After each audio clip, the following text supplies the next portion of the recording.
Good morning, WW Robinson. Today is February 28th, 2019. It's the last day of February. Are you glad? February drags. Even though it's a short month, I feel like it drags on, and we haven't been in school forever this month.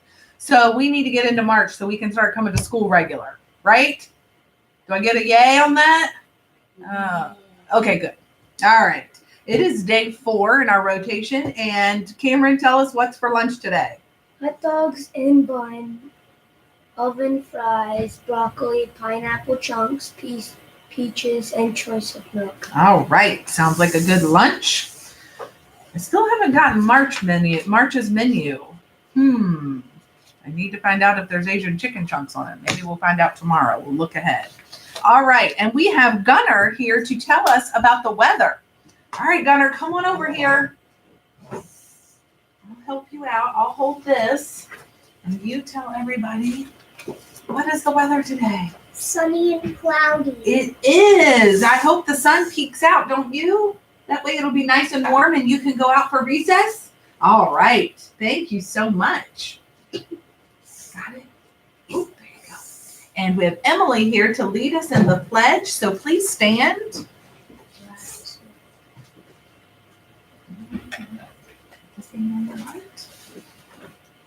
Ready? I pledge allegiance to the flag of the United States of America and to the republic for which it stands, one nation, under God, indivisible, with liberty and justice for all.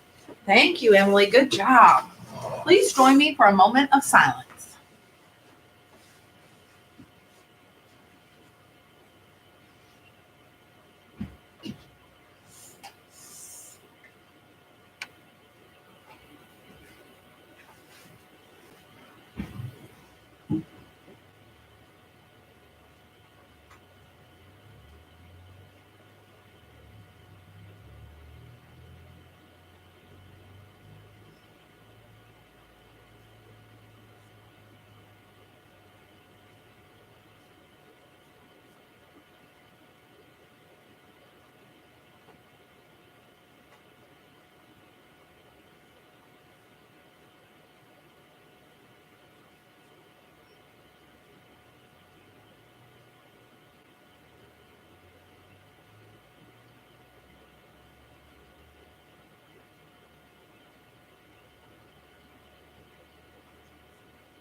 All right, thank you.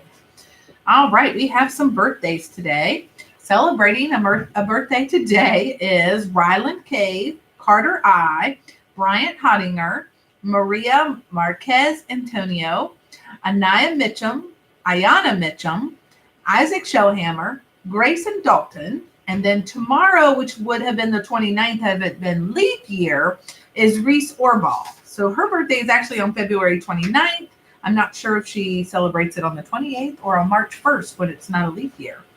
And we have no staff birthdays. So I believe that's all of our announcements. Do you have any shout outs this morning? Miss Weimer's class, Dylan and Miss Goodwin's class, Miss Goodwin's class, Miss Henry's class, Miss Gerard's class, Miss Goodnell's class, everybody. All right.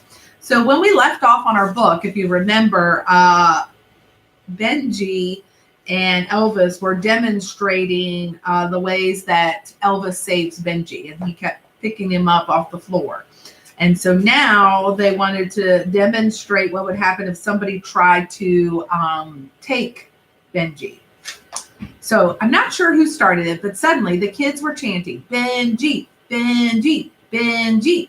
I guess I got swept up in the moment and just decided, what's the worst thing that could happen? I'd end up in the hospital again. So I nodded to Elvis that I was ready to go.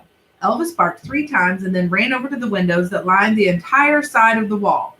They were all open a few inches. He went from window to window, sticking his nose through the crack and opening up the window with the top of his head. Then he jumped up and looked out of each window one by one. Next, he ran over to my desk and pushed me out of the chair until I stood up. He grabbed me by the back back of my pants like I was a bag of groceries and ran over to the third window. And with the toss of his head, he literally threw me out the window. It wasn't a far drop, just a foot or two, because I landed in some shrubs. 2 seconds later, Elvis jumped out the window himself, easily cleared the bushes. He walked up back over to where I was, still sprawled in the bushes, pulled me out, shook his head from side to side, which I guess was his way of shaking off all the leaves from me, and then set me upright on my feet. When I looked up at the window, all the kids were standing there cheering. Miss Blaine looked totally freaked out over what had just happened, but she had a weird smile on her face too. Benji, are you okay? I'm fine, Miss Blaine. Thanks for asking, I said, even though I didn't mean it. I too was completely freaked out over what had just happened. I mean, my dog just threw me out the window of my school classroom. That was the craziest thing I've ever seen. Elvis actually picked which window to toss you out of. I guess he knew the shrubs would break your fall. Yeah, I guess so. He's either really smart or he really doesn't like me. Everyone laughed at this, and I chuckled along to show everyone I found it amusing too. Well, come on back inside, but this time I want both of you to use the door. I nodded and headed to the front of the school. Elvis followed me, and as soon as we were alone, I turned to him. Are you crazy? You threw me out a window. What kind of dog throws a person out the window? What if there were bushes below to break my fall? Then I wouldn't have tossed you out. I would have found another way to save you. And it was better than you being kidnapped. I wasn't being kidnapped, though. Why didn't you tell me what you were going to do? Because if I had told you, you wouldn't have wanted to do it. And also, you would have gotten all tense. And that's when people really hurt themselves because they're trying to break their fall. Trust me, it went much better this way because it was a surprise. I didn't say anything else, mainly because it didn't seem like he knew what it did seem like he knew what he was talking about. And also because I was still in shock from being thrown out of the window. When he walked back into the classroom, Elvis and I got a standing ovation. Elvis stood really tall and was pretty impressed with himself. When I took my seat, my heartbeat was still pounding in my head from the rush of it all. I could feel that everyone was looking at me in a whole new way. It was a pretty good feeling. 15 minutes later, my heart stopped beating so fast, and the classroom was quiet as we worked on a long division problem sheet. I felt a tap on my back, and I turned slightly, and Teresa Jensen passed me a note. Miss Blaine was on the other side of the classroom helping Kyle Duncan. He is actually pretty good at math, but he always pretends he can't understand, so Miss Blaine helps him. Anyway, I took the note and glanced at it so I'd know who to pass it to. But the surprising thing was that it said my name on the front of it. I know this may be hard for you to understand, but this was the first note I had ever received in school. Who could it be from? What would it say? What if it wasn't a nice note? Was the person who wrote it started staring at me right now? My name was written in pink ink in flowery handwriting. Whoever sent it had dotted the I in my name with a flower that had a smiley face in the center. She colored in only every other petal of the flower, which made me think of that game I've seen girls play where they pluck petals off flowers and say things like, he loves me not. Could my note be a love note?